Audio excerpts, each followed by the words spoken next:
Hey guys, what's up? It's Olivia. Welcome back to my channel. Today I'm going to be reacting to a TikTok compilation on YouTube, and the title of it is Disney Employees, What is the Dumbest Thing a Guest Has Ever Asked You? Now this blew up a few weeks ago and a bunch of my friends were sending me videos from it, and yeah, my response was like, ha ha ha, Disney brings out the stupid in people. So I'm excited to watch the rest of these because I've only seen a few and I don't even know if they're in this compilation video, but super excited to see them. Let me know in the comments below which of these videos is your favorite or which ones you are the most shocked by, and let me know any experiences that you have in the park where you just, either you yourself kind of lost your mind and said something silly, or you heard someone else just say something where you were like, what?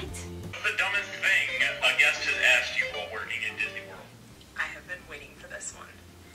I worked for Disney World as a CP in Bell Services, so at one of the resorts, and I once had a guest come up to me who had been checked in for hours at that point, and they still hadn't received their luggage to the room, and they were using Disney's Magical Express service. We were trying to track. If you guys have been to Disney World, you might know what Disney's Magical Express service is, but basically when you put special tags on it, I think, on your luggage, and so when you go to the airport, it gets tagged. So basically once you arrive in Orlando, they will get your luggage for you and take it on the bus with you, deliver it to your room.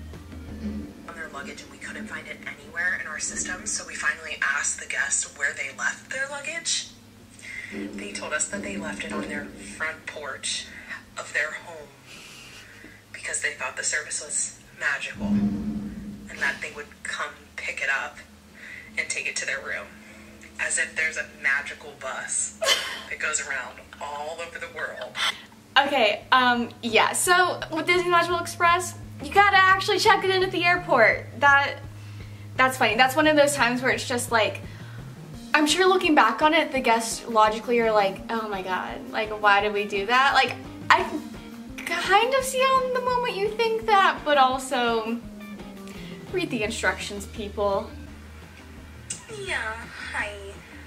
Excuse me, can you go ahead and put the dome over the Magic Kingdom? It's raining. Excuse me, how do we get to the Harry Potter ride? So the dome thing, I literally don't know where this originated from, but I've always heard like CPs talk about this. Guests think that Disney is literally in a bubble and that we control the weather, and so that if it's raining we can just put the dome up, or we can change the weather and make it like sunny again. That's not how it works. The Harry Potter World thing, yes, that happens a lot. People get confused about Disney World and Universal Studios. Universal is where it has Harry Potter. Excuse me, it's my kid's birthday. How much free stuff does he get today?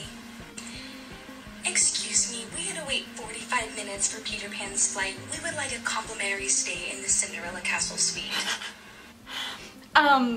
To all of these, yes, so first of all, like a 45-minute wait, that is not long, especially on Peter Pan's flight. That's a very short wait. And then, yeah, I guess asking for free stuff all the time, it's just one of those things where it's like, literally every single person here is like celebrating something, and like, yes, sometimes cast members will go out of their way to create a magical moment for someone if it's their birthday or whatever, but yeah, it's not Applebee's where it's like, oh, does our free dessert come now? Excuse me, can my service emotional support tarantula come into the park? Excuse me, is it true that Walt's frozen body is buried underground? Excuse me? That's a conspiracy theory that I feel like we've talked about before, but yeah, there's a conspiracy that Walt Disney, I thought it was only his head's frozen, but maybe his whole body is supposedly frozen somewhere and being kept safe to be revived someday. Can I do a picture where I get on Mickey's back? Obviously, y'all know I was in entertainment, and a really big rule in entertainment is like, I don't know, you don't jump on characters, don't pick them up. Like, hugs and high fives are okay, but like, yes, it's a character, but remember there's a performer helping to bring this character to life, and like, we don't want to be injuring people. you know? Also, do not give your baby to Mickey to hold. We are explicitly told, like, you're not allowed to hold other humans. Like, do not. Obviously, if someone chucks it, like, you're gonna catch it, but, like, we are told not to do that. So, yikes. Hi, hello, yes. I was a cast member for 8 years, and when I first started in 2013, I worked at Animal Kingdom, and I was in merchandise right in front of the Tree of Life. In my very first week of work, a guest came up to me, and she was like, "Hi, I have a question. We're in Animal Kingdom right now, right?" And I was like, "Yes, ma'am. It's a great day. I hope it's wild." And she's like, "Okay, so when does it become Magic Kingdom?" And I was like, "What?" She goes, "When does this become Magic Kingdom? Where do I need to stand when it turns into Magic Kingdom?" And I was like, they're two different places. Do you need a bus? She's like, "No, I know it like just spins around." And I was like, "Do you think it's like a lazy Susan?" She's like, "Yeah, that's what my friend said." And I was like, "I don't know who your friend is, but she lied to you."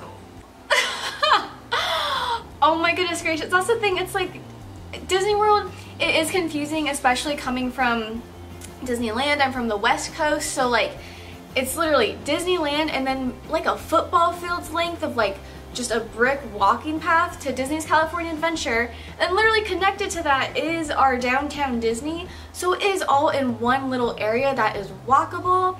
And so going to Disney World, like, that is different because they are 4 completely different parks that you actually have to bus around to.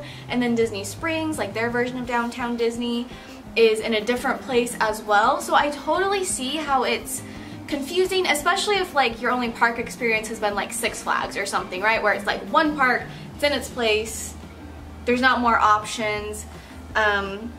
So like I understand why people get confused, but still, especially in this day and age, like 2013 on, there are so many resources on the internet for Disney vacation planning. I don't really understand why there is still confusion when there's information out there to totally help you plan your trip and make sense of the Disney parks. I've been waiting for this. I used to work at Disney. I did DCP in Hollywood Studios, and I did it on Sunset Boulevard, which is right by Tower of Terror and Rock and Roller Coaster. And one day when I'm working at the little merch cart, some lady comes up to me and goes, "I just have a quick question for you." And I'm like, "Yeah, what's up?" And she goes, "Where's the meet and greet? Like, when's the meet and greet going to be?" I'm like thinking in my head, like, maybe the characters. I'm like, "Oh, well, you can see it on the app, but sometimes there's just random characters out that like just come for meet and greets." And the lady goes, "No, they said on the ride there would be like backstage passes and we'd be able to meet the band and stuff. Like, are they going to be out?" And it clicks. This lady thinks that she's freaking meeting Aerosmith from the ride.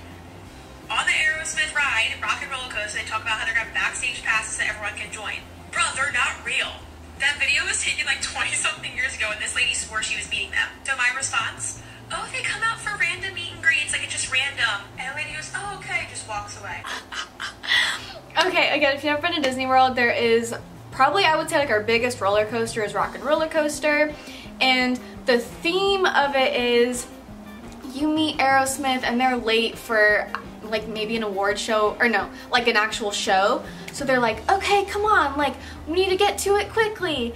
And so then you get like, you see a little video of them asking you for their help, and or asking you to help them. And then you go on the ride, you click in, and so you're just, it's going super duper fast, and you are seeing all these like street signs and stuff all lit up in neon. You're hearing their different songs play, and then at the end it's like, "Awesome, you got us to the show on time," right? So it's like totally themed, same as like, I don't know, Star Tours, where it's like, "Okay, let's help not get defeated by Darth Vader, let's fly through the sky," or whatever. I'm not a Star Wars person, but anyway, it's like very clearly theming.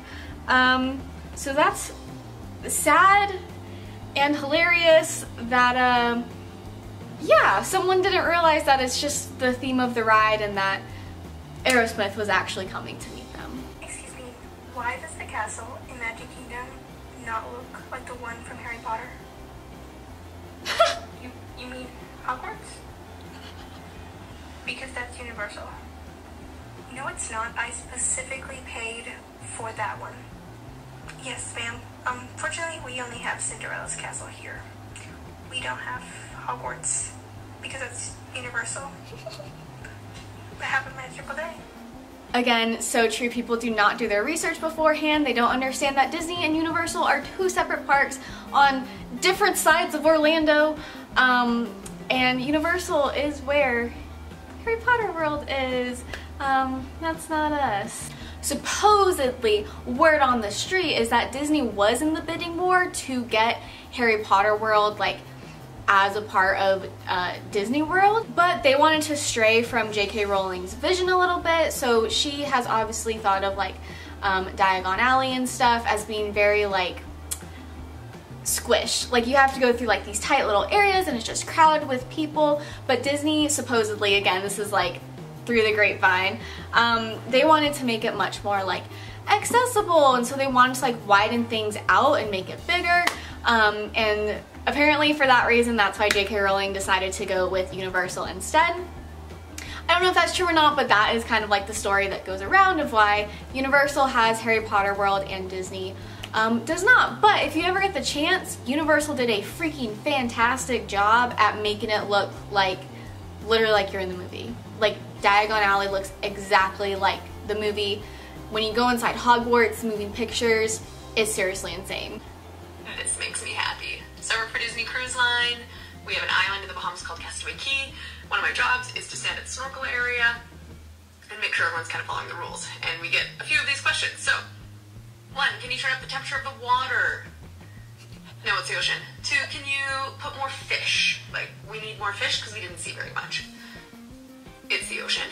And when you see, like, barracudas and stuff, and we're like, hey, maybe don't go near the barracuda, we get, well, Disney owns this, so, like, we know nothing's gonna hurt us. And we're like, no, we don't own the fish. The fish are free. So the barracudas. And then my favorite was with teenagers, and they would chase the jellyfish and hit the jellyfish on the top of the head, and we'd be like, hey, don't do that. And they're like, well, Finding Nemo said we can. I don't know how to argue that, so, yeah. Again, back to Disney is not all powerful. They don't control the weather, they don't control the wildlife. Unfortunately, yeah, things can happen. You still have to, you know, have your common sense cap on as you're strolling through a Disney park or on Disney Cruise Line, things like that. Just because it's affiliated with Disney doesn't mean you're invincible and invulnerable. What's the dumbest thing a guest has asked you while working at Disney World? I got quite a few, so I'm just gonna roll through them. Where do they put the castle when it's raining? How do I walk to Epcot from here? Where's Harry Potter? Who's playing the princesses right now? Can you watch my... Oof, who's playing the princesses right now? As I've reiterated a ton of times on my channel, there is one Princess Ariel. There is one Cinderella. So that question doesn't even make sense. That'd be like saying, who's playing Olivia right now? There's only one of me. Maybe while I go to the bathroom, do you have a lighter I can borrow? Do you work here? Where's the... Do you work here? Okay, I'm sorry, it's so ridiculous because the costumes that we wear are just... No one would wear that in their everyday life. You literally have a name tag on. Maybe you're specifically at a cart or holding balloons or at a ride. So that's funny that anyone would ever question, like, do you work here? Common sense cap, people. Just got off work. It's not the dumbest thing a guest has asked me, but it was pretty funny, so I thought I'd share it. This looks like Future World or Tomorrowland clothes. Looks like Space Mountain or like Autotopia. So I was at the bottom of Astro Orbiter today, so this is getting people into the elevators to send them up. Tomorrowland. And I'd only been there for like 5 minutes, and this little 6-year, she had to be like 6 or 7, comes up to me and goes, "Ma'am, is the ride working?" And I said, "Yes, it is. We've been standing here for over an hour." And I'm like, "No." I told her, I was like, "You've probably been standing there for like 15 minutes. You've got about 5 more minutes left, and then you're gonna be right on." She goes, comes back when it's time for her to get on the rockets and goes, "Is there a line when we get up there?" A mini Karen in the works. so many, of course. But one time a woman was like, "Do you have my phone?" She came up to me at the front of the park, and I was like, "No, we don't have lost phones. You can go to Lost and Found." She's like, "No, my phone is here. I'm tracking my phone. You have my phone." And I'm like, "Ma'am, you're tracking your phone? Where did you see it last?" She's like, "No, I had it last at Rock and Roller Coaster, but I'm tracking it, and it's here, right here." And then I saw that she had an Apple Watch on, and I was like, "Ma'am, does your phone connect to your watch?" And she was like, "Yes." And I was like, "Girl, you are tracking yourself. You're tracking your Apple Watch. Your phone is at Rock and Roll." That was a really fun video, a really fun thread.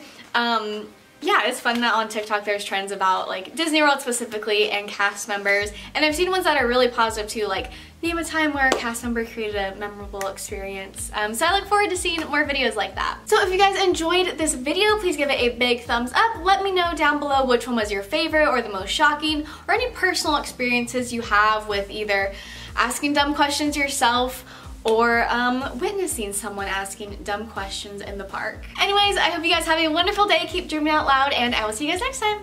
Bye!